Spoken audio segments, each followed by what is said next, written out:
Hello everyone, welcome to my YouTube channel. आप सभी का मेरे यूट्यूब चैनल पे बहुत बहुत स्वागत है।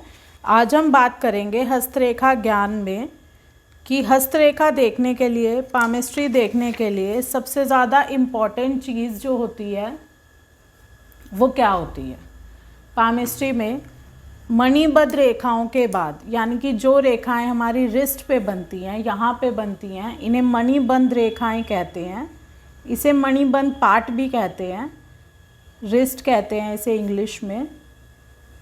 इसके बाद जितनी भी रेखाएं हमारे दोनों हाथों में बनती हैं, जो भी सिंबल्स हमारे दोनों हाथों में बनते हैं, वो पामिस्ट्री में प्रिडिक्शन के लिए सबसे ज़्यादा मेन इम्पॉर्टेंट होते हैं। किसी भी सिंबल या रेखा को, चाहे वो रेखा बड़ी हो, छोटी हो, किसी भी तरीके की हो, उसे जो है इग्नोर नहीं किया जा सकता। जब हम प्रिडिक्ट करें कि हस्तरेखा में हमें कोई भविष्यवाणी करनी हो, तो हम उस किसी भी चीज़ को इग्नोर नहीं कर सकते।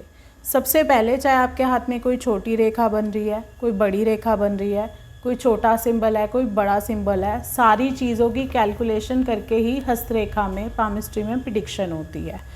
जैसे एक इंजन के लिए बहुत इम्पॉर्टेंट होता है कि उसके सारे छोटे से छोटा पुर्जा भी काम कर रहा हो, बड़े से बड़ा पुर्जा भी काम कर रहा हो, तभी इंजन चलेगा। अगर एक भी पार्ट जो है उसका ख़राब हो जाता है तो इंजन चलने में बहुत प्रॉब्लम आती है। इसलिए चाहे हमारे हाथ में कोई छोटी रेखा है, बड़ी रेखा है, कोई छोटा सिंबल है, कोई बड़ा सिंबल है, किसी को भी प्रिडिक्शन के टाइम पे हमें इग्नोर नहीं करना चाहिए। सारी चीज़ें देखना प्रिडिक्शन के लिए बहुत ज़रूरी है। तो मणिबद्ध रेखाएं या मणिबद्ध जो होता है वो रिस्ट होता है हमारी।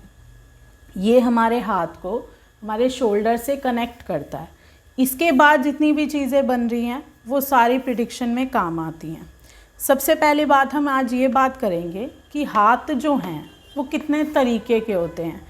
हर इंसान को भगवान ने अलग अलग तरीके के हाथ दिए हैं। किसी के हाथ बहुत छोटे हैं, किसी के हाथ बहुत बड़े हैं, किसी के हाथ मीडियम साइज़ के हैं, किसी के हाथ नॉर्मल स्मॉल साइज़ में है, किसी के नॉर्मल लॉन्ग साइज़ में है। तो ये सारी चीज़ें जो है ना, भगवान ने हाथ जो हैं सबको उस हिसाब से बांटे हैं कि किसका हाथ किस तरीके का होगा, तो उसकी किस तरीके की उसकी जो है नेचर होगा, उसकी लाइफस्टाइल रहेगी, उसकी आगे लाइफ में अप एंड डाउन आएंगे, कौन सी चीज़ को कैसे देख के वो एक्शन करेगा, कौन सी चीज़ पे वो रिटेलिएट करेगा, कौन सी चीज़ उसको ये लगेगी कि उसके अकॉर्डिंग हो रही है, कौन सी चीज़ उसके अकॉर्डिंग नहीं हो रही, या हमारी सोचने की शक्ति, या हमारी किसी भी चीज़ का फ़ैसला लेने की शक्ति, या हमारी एक्शन की जो शक्तियाँ होती हैं, ये सारे हमारे हाथ के साइज़ पे डिपेंड करते हैं।